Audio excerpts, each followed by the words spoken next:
How to quickly color grade Sony A7S footage. Alright, the first thing I'm going to do is set this window to Lumetri scopes. In our exposure curve, I'm going to set our highlights to max out right around 90. You may want to leave it lower than this if you can't see the sky in your shot. Then I'm going to set our black values down to absolute black, right barely touching 0. Then somewhere about 3/4 of the way up, I'm going to drag this a little bit to the left to brighten up his skin tones. And then way down here, almost back down at the blacks, I'm going to just drag that a little bit to the right. I think the key to doing exposure curves for S-Log is to not go super drastic with your S-curve. The straighter you can keep this line, the more natural your results are going to look. Alright, next we'll add a little bit of vibrance and saturation. Again, try not to go too crazy with it. Now, not to get too advanced, but I don't love the exact shade of yellow that his shirt is. So what I'm going to do is go to hue versus hue. And I'm gonna create a little strip right around the yellow area. And I'm just gonna drag that up just a hair. And that's just gonna warm up his shirt a little bit.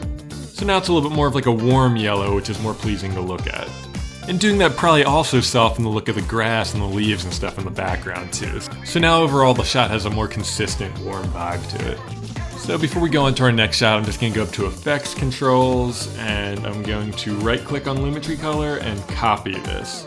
So now, instead of starting from scratch on our next shot, I can just right-click, paste. So now a lot of that legwork is done for us, like the shirt has already been warmed up, but we will have to redo our exposure.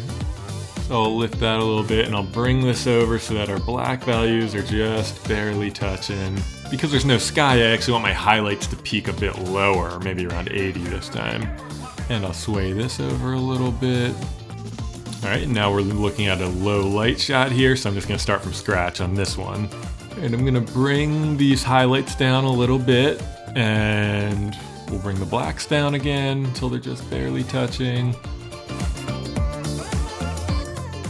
And obviously a lot of this is subjective, so you can decide how much of the street you really want to see, or maybe you don't want to see very much of it at all, which kind of draws more attention to this shop that she's walking past. Even though this is a shot on the same street, it's a completely different background and stuff, so it's different enough that I'm going to start from scratch here too.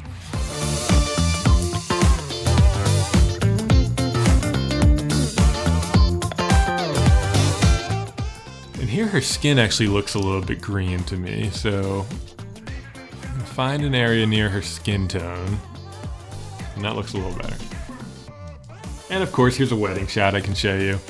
One of the coolest things about the A7S III is with the dynamic range, you can get a shot like this and still get a lot of detail out of the brightest parts of the picture, like the sky.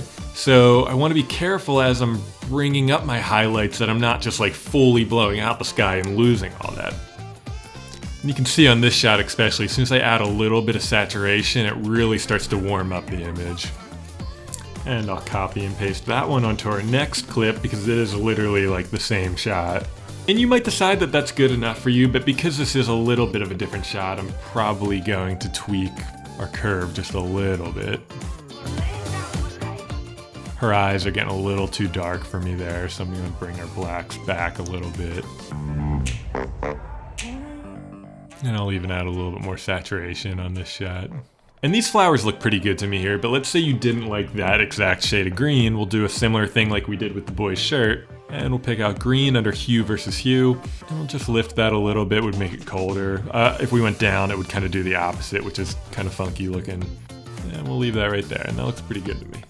And saturation in general comes down to taste a lot too. Like you could really push this out and make it like a really colorful image if you wanted to. If you are somebody that likes to like really oversaturate the image like this, one tip I do have is to undersaturate the reds of the image so that her face doesn't get so red. So you can bring that way down, and now you have even more room to crank up the saturation, which makes her hair a little bit more golden, which is nice. Going with this look, I might actually add a little bit more contrast and stuff in with our exposure curve.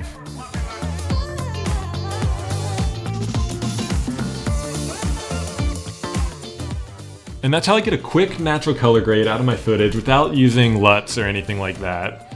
I hope this was helpful. Let me know if you have any questions in the comments, and rate and subscribe for more quick tutorials.